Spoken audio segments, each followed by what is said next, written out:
하나님의 말씀은 고린도 후서 5장 15절에서 17절 말씀까지입니다. 제가 봉독해 올려드리겠습니다. 그가 모든 사람을 대신하여 죽으심은 살아있는 자들로 하여금 다시는 그들 자신을 위하여 살지 않고 오직 그들을 대신하여 죽었다가 다시 살아나신 이를 위하여 살게 하려 함이라. 그러므로 우리가 이제부터는 어떤 사람도 육신을 따라 알지 아니하노라. 비록 우리가 그리스도도 육신을 따라 알았으나 이제부터는 그같이 알지 아니하노라. 그런즉 누구든지 그리스도 안에 있으면 새로운 피조물이라. 이전 것은 지나갔으니 보라 새 것이 되었도다. 아멘. 믿음은 육신적 삶에서 영적인 삶으로 라는 제목으로 은혜를 나누고자 합니다. 예수를 믿는다는 것은 과거에 죄악 가운데 살던 우리의 육신적 모습에서 이제는 영적인 삶을 살아야 한다는 것입니다. 그래서 본문의 말씀에는 새로운 피조물이다.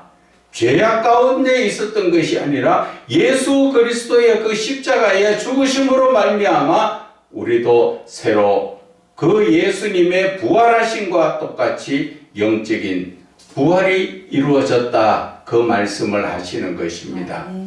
그런데 우리가 변합니까? 우리는 변해야 삽니다. 지금 현실적 시대에서도 보면은 많은 나라들이 연구를 하고 개발을 하고 해서 많이 발전이 되어 있습니다. 그런데 거기에 맞춰 살려고 하면 내가 변해야 되지요. 우리가 쉽게 한 가지 말씀드리자면은 요즘 휴대폰이 얼마나 잘 나옵니까? 그 안에는 전 세계가 들어 있습니다. 그런데 그 좋은 휴대폰을 가지고도 이용을 할 줄 몰라서 나이 든 사람들은 그 좋은 스마트폰을 들고 다니면서 겨우 전화나 걸고 전화나 받는 것밖에 못하지요. 왜?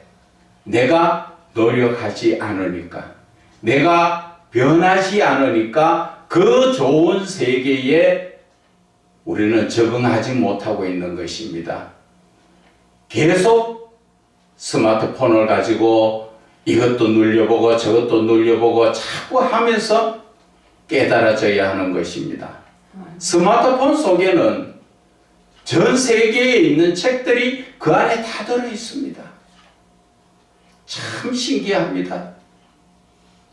신학적인 책도 있고 문학적인 책이나 시적인 책이나 그 여러 모든 것들이 다 들어 있습니다. 우리가 어디에 가다가 필요한 책이 있어서 그것을 찾아보려면 책을 어디에 짊어지고 다닐 수 있습니까?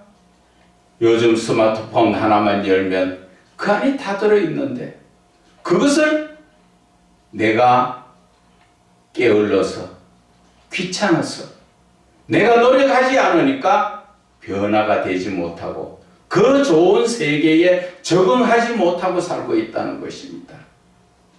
과거에 세종대왕도 바라보지 못한 스마트폰을 우리는 그것을 가지고 있으면서도 적응하지 못하고 변하지 못하는 것. 안타깝지 않습니까? 우리는 예수를 믿으면 변해져야 합니다. 당연히 죄악된 삶 속에서 거룩한 삶으로 바뀌어지는 것입니다. 그런데 예수를 믿으면서 바뀌어지지 않는 사람을 두고 우리는 뭐라 합니까? 참 대단한 사람이요, 기적이라고 이야기하죠. 예수를 믿으면 당연히 삶이 거룩한 삶으로 바뀌어져야 되는데 그것이 바뀌어지지 않는 것이 그것이 기적이라는 것이죠. 그런데 이 기적이 과거에는 그렇게 나타나지 않았는데 현실에는 교회마다 큰 교회든 적은 교회든 기적이 얼마나 많이 일어나는지, 아무리 예수를 믿어도 변하지를 않는다는 것입니다. 변하지 않는 기적, 그것은 안 일어나도 되는 기적입니다. 그런데 우리는 기적을 따라서 내 자신이 변하려고 애쓰지 않습니다. 그저 하나님 믿으면서 물질적으로 풍부해지고 금전적으로 좀 많이 그하고 가족이 조금 잘 된다 하면은 그저 안일한 세상에 푹 눌러 주저앉아서 과거에는 그렇게 울고 불고 밤을 새워가면서 기도했지만 지금 기도하는 사람들이 있습니까? 강에 보면은 물고기가 살아있을 때는 위에서 보면은 물고기 등만 보입니다. 그런데 그 물고기가, 죽은 물고기는 무엇이 보입니까? 배만 보이지요. 뒤집어져서. 이 시대 그리스도인들이 새벽기도, 이런 기도 저런 기도 나옵니까? 기도에 나와서 기도하는 사람은 하나님이 보실 때는 등이 보이지만 기도에 나오지 않고 하나님 앞에 기도하지 않고 배 두드리고 잘 먹고 뚫어와 있는 사람은 하나님이 보실 때는 죽은 물고기처럼 배만 보이는 것입니다. 우리의 삶은 그렇게 살면 되지 않는다는 것입니다. 그래서 오늘 우리의 삶은 변해야 된다는 것이죠. 변한다니까 모든 부분에서 다 마찬가지입니다. 우리 기독교계에서도 변해야 됩니다. 예수를 믿으면 과거에 살던 그러한 죄악된 삶에서, 육신적인 삶에서 내 몸이 무엇을 먹을까 마실까 입을까 그러한 삶에서 이제는 영적인 삶으로 바뀌어야 하는 것이죠. 정치도 마찬가지입니다. 갈수록 더 국민을 위한 민주주의 정치로 바뀌어야 하는데 한국 지금 이 정치러들은 어떻게 과거의 독재시대처럼 자기 자신의 죄를 드러내지 않고 그것을 두려워하지 않고 억압을 지키며 그저 권력만 쥐고 국민 앞에 오히려 높이 올려서려고 하지요. 그러면서도 말은 국민을 위한다. 정말 제가 여기에서 아니라면 한 소리 해주고 싶어요. 누구 말도 안 해. 세상 말로 말하면 기싸대기를 한 잔을 막 때려주고 싶은 그런 생각이에요. 국민을 위하는가요? 자기 자신을 위하는 건가요? 그러면서 이 나라를 지도하려고 하니까 나라가 갈수록 발전이 되는 것이 아니라 국민의 삶들은 자꾸 퇴보되는 것이죠. 마찬가지로 이 교회 안에서도 마찬가지라는 것이지요. 우리는 교회가 나아갈수록 주 예수 그리스도의 복음으로 말미암아 부흥의 물결이 일어나야 하는데 지금 한번 봐보세요. 부흥이 일어납니까? 목사들이 지금 성도들을 위해서 하나님의 영광을 위해서 그렇게 지금 복음을 전합니까? 다 많은 성도들 앞에 있는 큰 교회에서 그 목사들은 뭐라고 합니까? 듣기 좋은 평안한 말씀으로 설교하면서 찔러주는 설교는 하지 않지요. 왜? 스데반처럼 돌 맞을까봐. 그래서 예레미야에 나오는 그 선지자들처럼 그저 성도들을 기분 좋게 그렇게 다독거리면서 무엇을 바랍니까? 바로 헌금을 바라잖아요. 그리고 자기 명예를 세우기 위해서 그러한 목회를 하다 보니까 이 한국교회가 지금 줄어들고 있는데, 저와 같이 지금 목회를 하시는 분들은 가슴을 치고 우리가 찔림을 받아야 합니다. 예수 그리스도께서 십자가에 그 모진 고난을 당하시면서 우리를 위하여 죽으셨던 그 은혜가 어디로 가고 지금 우리의 삶이 계속적으로 예수를 믿는 사람들이 오히려 안 믿는 사람들보다도 더 악하게 사는 자들이 많다는 것입니다. 그런 것을 바로잡아주지 못하는 자들이 누굽니까? 교회에서 목사가 바로잡아야 되는데 목사도 똑같죠. 그러니까 돌아서서 매스컴에는 보면은 내 목사가 이런 나쁜 짓 했다, 저런 나쁜 짓 했다. 그러다 보니까 예수를 믿으려고 생각했던 자들도까지도 아유, 그 종교 믿어봐야 그렇게 착각을 하고 떠나가는 그 성도들이 많다는 것입니다. 그 책임을 누가 질 것이냐는 것입니다. 예수님은 소자 하나가 실족하게 되면은 연자 맷돌을 목에 걸고 바다에 빠지는 것이 오히려 그것이 더 쉽다고 말씀하셨습니다. 그런데 나 때문에 지금 예수를 바르게 믿지 못하는 자들이 얼마나 많은가 한번 주위를 돌아보시라는 것이죠. 예수를 믿는 목사부터 바뀌어야 되는데 나는 바뀌지 않고 너만 바뀌라고.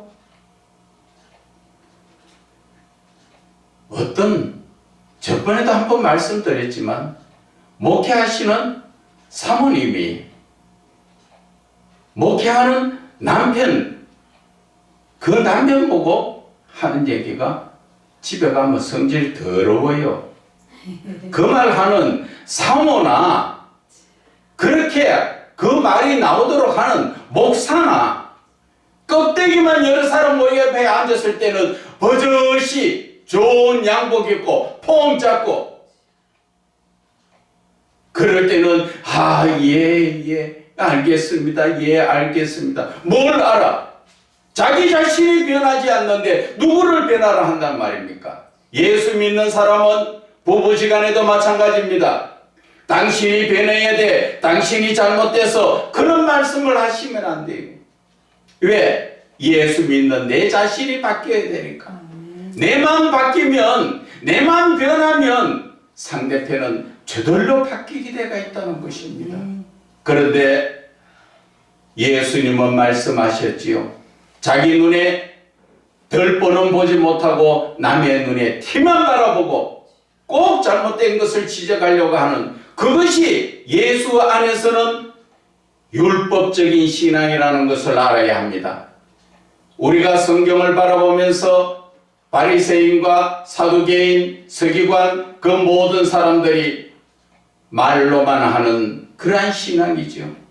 행함이 없는 신앙은 죽은 것이라고 야고보서 2장 17절에 22절에 믿음은 행함으로 온전하게 된다고 말씀하셨지만 하나님의 말씀은 말씀이고 예배 드릴 때 목사님이 한번 하는 말씀이고 집에 가면 어떻게 살아요? 내 생각대로 살고 있는 것이죠. 그래서 오늘 이 본문의 말씀이 뭐라 하십니까? 예수님에 대해서 말씀을 하실 때 예수님은 모든 사람을 대신하여 죽으심으로 살아있는 자들로 하여금 다시는 그들 자신을 위하여 살지 않고 오직 그들을 대신하여 죽었다가 다시 살아나신 이를 예수님을 위하여 살게 하려 하신다는 것이죠. 이렇게 살려면은 우리는 과거의 삶에서 내 자신이 바뀌어야 합니다. 어떻게 바뀌어야 합니까? 과거의 삶을 우리 성경에서 잠깐 찾아볼까요? 갈라디아서 말씀에 5장 19절에서 21절 말씀까지인데 제가 말씀 읽겠습니다. 육체의 일은 분명하니 곧 음행과 더러운 것과 호색과 우상숭배와 주술과 원수 맺는 것, 분쟁, 시기, 분냄, 당짓는 것, 분열함, 이단과 또 투기와 술 취하고 방탕함에 또 그와 같은 것들이라. 이렇게 말씀하셨어요. 그런데 우리의 삶에 내 자신을 한번 돌아보라는 것이죠. 내가 아직까지도 욕심이 있고 뭔가 내 손을 이웃에게 펴려고 하니까 손이 오그라듭니까? 그것은 내가 아직까지도 예수를 믿어도 세상적인 삶에 매여서 내 것이 내 것인 줄 알고 있지요. 여러분, 내 것이라는 것은 하나님이 부르실 때 가지고 가는 것이 내 것입니다. 이 땅에서 아무리 많은 금오보와 여러분들이 몸이 아무리 운동하고 건강하고 잘 만들어놨다 하더라도 내가 하나님 부르실 때 가지고 갑니까? 다 이 땅에 버려두고 가야 됩니다. 그것을 근원적으로 말씀드리자면 모든 것을 하나님의 것을 우리는 이 땅에서 빌려 쓰다가 가는 거죠. 그런데 내 것이라고 우리는 자꾸 움켜쥐려고 하고 그저 나만 좋아하고 그것이 디모데후서 3장 1절에 나오지요. 거기에 보면은 말세에 자기를 사랑한다 하잖아요. 내만 잘 먹고 내만 잘 되고 내 가족만 잘 되고 이웃을 돌아보지 않는, 부모를 공경하지 않는 그러한 삶이 바로 말세 시대요 지금 저와 여러분의 모습이라는 걸 아셔야 합니다. 아멘. 우리는 변해야 되는데 변하지 못하지요. 그래서 우리가 로마서 말씀을 잠깐 한 번 더 봅시다. 로마서 1장 말씀에 보면은 이 시대의 삶이 그대로 드러나가 있습니다. 1장 26절에서 29절의 말씀을 제가 읽어드리겠습니다. 이 때문에 하나님께서 그들을 부끄러운 욕심에 내버려 두셨으니 곧 그들의 여자들도 순리대로 쓸 것을 바꾸어 영리대로 쓰며, 이 말씀은 여자들이 순리대로 쓴다는 것 자체는 여자는 남자와의 관계 속에서 가정을 이루고 부부관계를 이루며 살아야 된다 하는 것을 이야기하는데, 영리로 쓴다는 건 뭐예요? 여자가 여자를 만나서 사는 동성결혼, 동성연애를 이야기하는 것입니다. 동성간에 자식이 생깁니까? 하나님께서는 창세기 1장 26절 이하에 말씀하신 것을 너희들은 번성하고 생육하고 번성하여 땅에 충만하라 했습니다. 인구가 계속 늘어야 된다 그렇게 말씀하셨는데, 동성간에 자식이 생기는 것 같으면 하나님께서 뭐하러 남자 여자를 만드셨습니까? 그런데 그것이 지금 합리화를 이루어가고 있지요. 누구 때문에? 정치하는 사람들이 표 얻으려고. 그래서 너나 나나 동성연애, 동성결혼 합법화하자. 만약에 지금 정치하는 사람, 그것이 옳다고 표 얻으려고 하는 사람, 당신 가정에 당신 아들이 남자를 데리고 와서 결혼하겠다고 데려오면 당신 이해합니까? 당신 딸이 결혼하겠다고 여자를 데려와서 결혼하겠다면 당신은 이해하느냐고. 당신 가정에는 하지 못하면서 남에게는 그것을 허락한다는 자체가 아주 잘못된 이기주의적인 그러한 사람들, 그런 사람들이 정치를 하면은 국민을 위하겠어요? 자기를 위하겠어요? 교회에서도 똑같습니다. 27절에 그와 같이 남자들도 순리대로 쓰기를 버리고 서로 향하여 음욕이 부릴 듯하며 남자가 남자와 더불어 부끄러운 일을 행하여 그들의 그릇된 상당한 보응을, 자신들은 하나님의 심판을 이미 심판대에 이름이 올라가 있다는 것을 아셔야 하는 것입니다. 그래서 우리가 이 세상에서 모든 불의, 추악, 탐욕, 악의가 가득하고 시기, 살인, 분쟁, 사기, 악독기 가득하고 수군수군하는 자들. 이 사람들이 어떤 사람들입니까? 그 사람들은 바로 예수를 믿어도 변하기 싫어하고 육신적인 삶을 살아가는 사람들이라는 것을 여러분들은 아셔야 하는 것입니다. 이 방송을 또 보고 듣는 분들도 잘 한번 판단해 보세요. 지금 예수 안 믿는 분들이 이 말을 듣는다 하더라도 똑같습니다. 예수 믿는 사람들이 예수 믿는 자다운 삶을 사는가? 아직까지도 욕심에 매여가지고 남한테 한 푼, 돈 한 푼도 아까워서 발발 떨고 앉아서, 그런데 그 아까운 돈이 하나님께서는 잠언서에 보면은 심히 아껴도 가난하게 된다고 말씀하셨습니다. 그런데 그렇게 아끼는 사람들이 주로 보면은 다단계나 사기나 또 엉뚱한 보이스피싱이나 엉뚱한 데 당해서 돈을 얼마나 갖다 버리는지 몰라요. 그래서 하나님은 보물을 하늘에 쌓아두라 그러지요. 이 땅에서의 삶에는 종과 동록이 달려들기 때문에 그 모든 것들을 하나님의 영광을 위해서 사용하라는 것이죠. 왜? 하나님이 모든 것을 주셨잖아요. 해와 공기와 이 빛을 또 그리고 물을 다 하나님이 주셨잖아요. 하나님께서 우리가 지금 사용하는 것처럼 수도 요금을 받습니까? 전기 요금을 받습니까? 하나님께서는 우리에게 한량없이 주신 그 모든 것들을 내가 값없이 다 사용하면서 막상 다른 사람에게는 아까워서 못 주지요.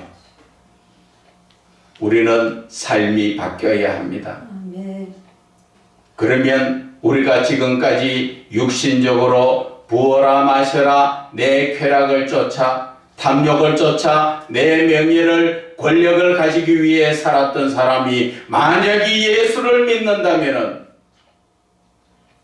모든 것을 내려놔야 합니다. 마태복음 16장 24절에는 예수님께서 말씀하십니다. 누구든지 나를 따라오려거든 자기를 부인하고 자기 십자가를 지고 나를 따르라고 말씀하셨습니다. 그런데 우리의 삶은 어떻습니까? 어렵고 힘들 때 주여 문제 해결받고 잘 먹고 잘 사는 거기에 목적이 있지요. 참 안타깝습니다. 예수를 믿는다는 것은 이 땅의 삶의 목적이 있는 것이 아니라 저 하늘나라 하나님 나라에 가서 하나님의 아버지라고 부르며 자녀로 살기 위해서 준비되는 훈련 장소라는 것을 아셔야 하는 것입니다. 그런데 우리는 하나님을 놓쳐버리기 때문에 이 세상의 일에 전전긍긍하면서 문제가 생기면 어떻게 할까? 하나님은 말씀하셨지요. 너희 염려를 다 주께 맡겨라. 그리고 하나님은 말씀에 의지하여 거물을 던지라. 우리의 삶은 우리가 예수를 믿는 자라면 하나님은 무엇을 말씀하십니까? 너희는 먼저 해야 될 일이 있는데 먹고 사는 문제에 신경 쓰는 것이 아니라 하나님의 너희들 먹고 사는 문제는 마태복음 6장 26절 이하에서부터 나옵니다. 무엇을 먹을까 마실까 입을 것은 이방인이 구하고 하나님께서 너희들이 있어야 될 줄 다 아신다고 하시면서 먼저 너희들이 해야 될 것은 그의 나라와 그의 의를 구하라. 바로 우리의 마음속에 하나님이 임재하실 수 있도록 하나님의 나라가 임재하실 수 있도록 하나님을 모셔드리는 것이고 그리고 그 의를 구한다. 하나님의 말씀을 따라 순종하는 삶을 살아라. 올바른 삶을 살아라. 하나님은 그것을 말씀하시면서 그 끝에 절의 말씀은 그리하면 이 모든 것을 더하여 주시리라. 하나님께서 우리에게 조건 거신 것이 처음부터 너희들 잘 먹고 잘 살아라. 그리고 남는 시간이 예수 믿으라. 그게 아니고 어떠한 모습에 있던 내가 문제 속에서 어려움 속에서 내가 당장 죽을 것 같은 그러한 속에서도 하나님은 말씀하시는 것이 너희 마음속에 먼저 하나님 나라가 임하도록 하나님을 모셔드리라. 그리하면 이 모든 문제는 하나님이 해결해 주시겠다. 그 말씀을 하시는 것입니다. 어떤 한 분 목사님이 상담에 연락이 왔습니다. 지금 세상적인 이런 문제가 있는데 이거를 어떻게 해요? 당장 해결하지 않으면 죽을 것 같고 아니면 교도소 갈 것 같고. 그래서 제가 말씀드렸습니다. 하나님께 기도하세요. 하나님은 그 문제를 통하여 당신을 혼내주려고 하는 것이 아니라 하나님의 사람으로 만들어가기 위해서 지금 그 과정 속에 있으니까 하나님 앞에 내가 완전히 죽었습니다 하고 기도하세요. 내가 죽지 않으면 내 생각이 살아서 내 뜻대로 하려고 하다 보니까 문제에 답이 없습니다. 그러나 내가 죽으면 누가 합니까? 하나님이 하시기 때문에 답이 나오는 거예요. 그래서 며칠 기도했는데 상상도 못한 일이 일어나서 그 문제가 해결되어 버렸어요. 아멘. 그래도 우리는 쉬지 말고 기도하라 그랬는데 대부분 문제 해결받고 나면은 그때부터는 또 배를 내밀고 주여 마음대로 하십시오. 나는 죽은 물고기입니다. 그러한 모습이라는 것이죠. 그런데 오늘 이 본문의 말씀 자체에 보면은 17절에 보면은 누구든지 그리스도 안에 있으면 새로운 피조물이라 이전 것은 지나갔으니 보라 새 것이 되었다. 이 말씀의 뜻은 이제 하나님 앞에 우리가 지원받았던 피조물이 죄로 인하여 악하고 더러워졌던 내 모습이 내가 주를 믿음으로써 주여 함으로써 우리는 새로운 믿음의 삶을 산다는 것이죠. 그것이 바로 좀 영적으로 깊이 말하면은 하나님의 성품을 닮아가는 거예요. 아멘. 예수를 믿으면 예수를 닮아가지요. 아멘. 하나님께서는 성경에 말씀하시기를 뭐라 말씀하셨습니까? 우리에게 마태복음 5장 48절의 말씀에 보면은 내가 온전하니 너희가 온전하라 말씀하셨고, 또 베드로전서 1장 16절에 보면은 내가 거룩하니 너희도 거룩하라 말씀하셨지요. 또 그리고 로마서 3장 26절에는 하나님께서 우리가 예수를 믿음으로 말미암아 어렵다고 인정해 주셨고, 또한 요한일서 4장 8절에는 말씀하시기를 내가 하나님은 사랑이시다. 그러므로 우리는 서로 사랑하라고 말씀하셨지요. 우리는 예수를 믿기 전에는 과거에 있던 죄나 현실에 있던 죄로 말미암아 우리는 죄인의 모습이었지요. 추하고 더럽고 악하고 예수 안 믿는 사람 가운데 그런 모든 것에서 깨끗한 사람이 누가 있습니까? 죄 안 짓고 사는 사람은 이 세상에 없습니다. 이 세상 자체가 죄악 가운데 있기 때문에. 그런데 예수를 믿어도 신기하게 기적이 많이 일어나지요. 죄에서 벗어나지 못하고 변하지 못하고 아직까지도 주여 주여 하지만 그 삶은 지옥 갈 수밖에 없는 삶을 산다고.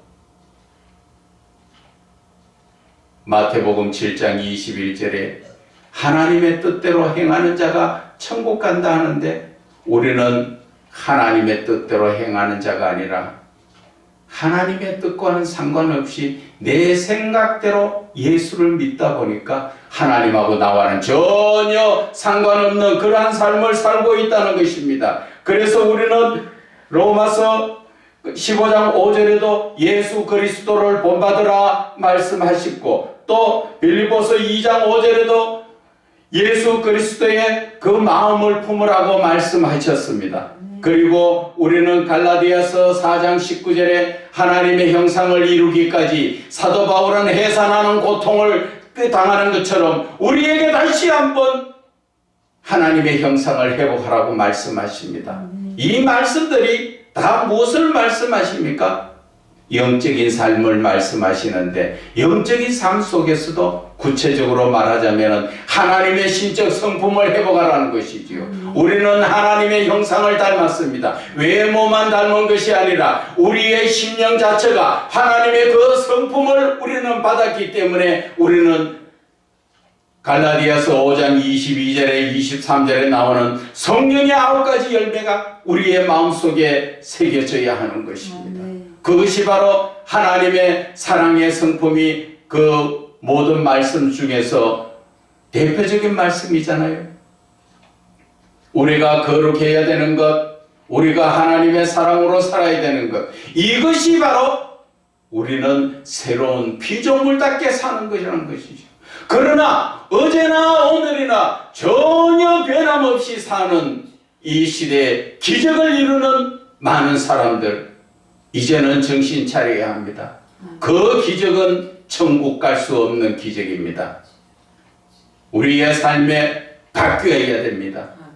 이제는 예수를 믿으면 주여, 내 주인은 하나님이십니다 부를 때 나는 종으로서 그 하나님의 음성을 듣고 그 음성을 따라 순종하는 자가 되어야지요. 그러나 이 시대에 너무 세상에 빠져 살다 보니까 하나님을 만나지도 못하고 음성을 듣지도 못하고 매일 일방적으로 시간만 나면 습관적으로 주여 주여 기도하지요. 그런 기도 하나님의 이사야서 1장 15절 16절 그 이하에 말씀하셨지요. 너희가 아무리 기도하더라도 내가 듣지 않는다 하셨습니다. 너희가 아무리 오래 기도해도 하나님은 안 들으신다고 말씀하셨어요. 그런데 어떤 분들은 무조건 시간 정해놓고 길게 하면 11시간 기도하니 7시간 기도하니 하루에 기도에 11조라 해서 2시간 40분 3시간 기도해야 되니, 그 기도라는 것은 시간을 정해놓고 길게 하는 게 중요한 것이 아니라 얼마나 간절히 하나님 앞에 기도하는가, 그것이 중요하다는 것입니다. 예수님도 1시간 기도를 하더라도 땀방울이 핏방울이 될 수 있는 그런 간절한 기도로 하셨다는 것입니다.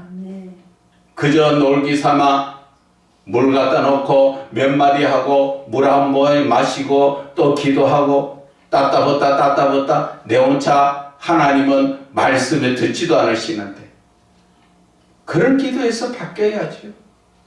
새로운 피조물이라면 저와 여러분이 예수를 믿는 자로서 기도도 바꿔야 되고 말씀 보는 것도 바꿔야 되고 예배도 바꿔야 되고 찬송 역시 바뀌어야 되는 것입니다. 여러분들이 성령 충만 받아야 바뀌는데, 성령 충만 받으러 어떻게 합니까? 대부분 성령 충만 받으려 하면은 기도원 가지요. 여러분, 성령 충만은 기도원 가서 여러 사람이 불부터 기도하면 더 낫겠죠. 그러나 나 혼자서도 충분히 됩니다.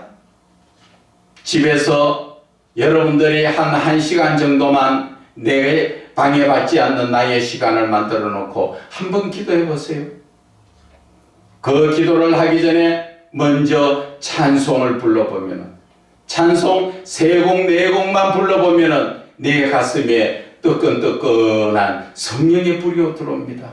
이미 그것이 성령 충만 받았다는 증거입니다. 그래서 찬송을 부르다가 보면은 눈물도 나고 콧물도 나고 기도가 자동적으로 회개의 기도가 나오는 것입니다.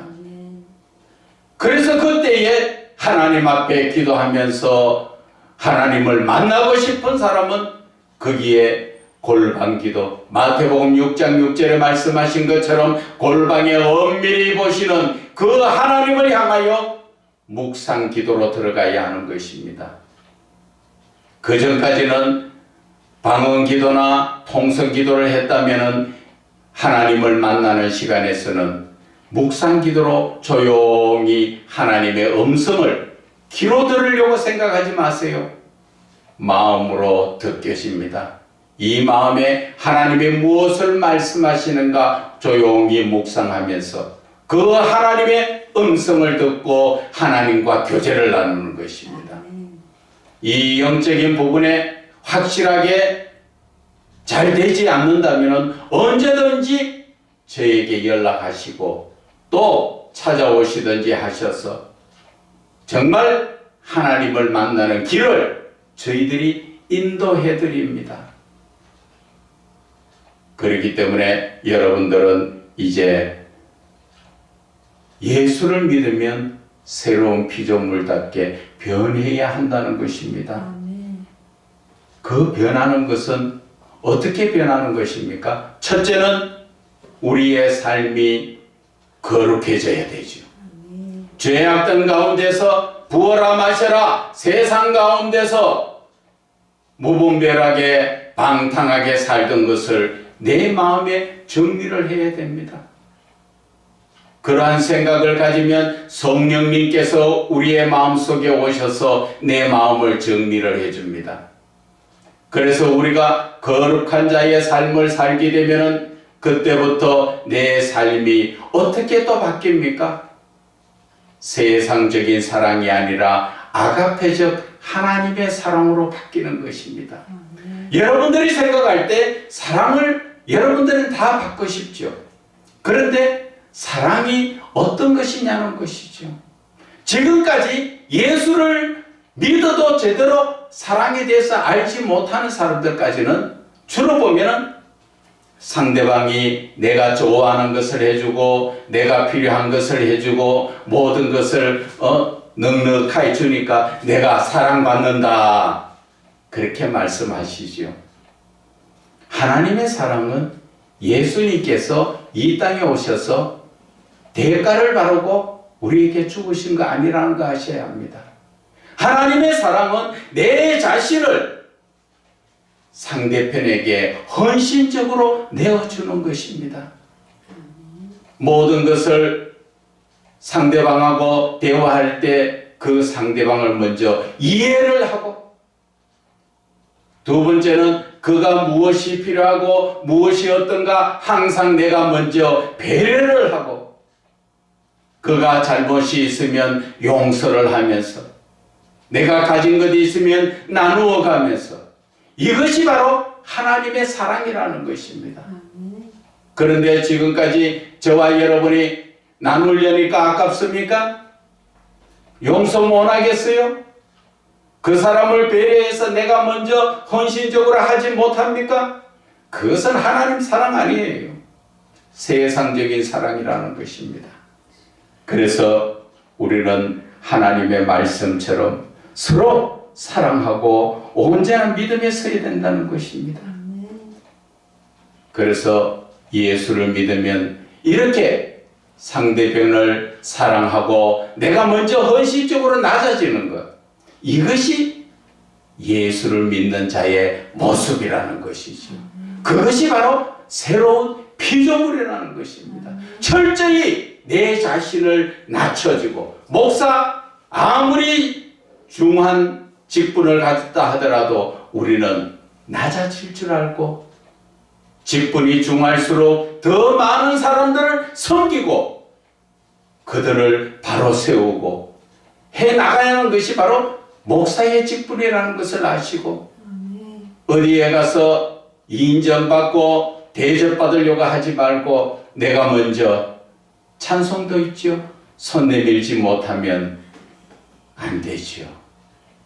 그래서 오늘 믿음은 우리가 과거의 육신적인 삶, 죄악 가운데 삶, 나 위주로 살던 삶에서 믿음이라는 것은 바로 영적인 삶, 내 자신을 헌신적으로 먼저 내드리는 하나님의 사랑의 삶이라는 것을 저와 여러분은 깨달으시기 바랍니다.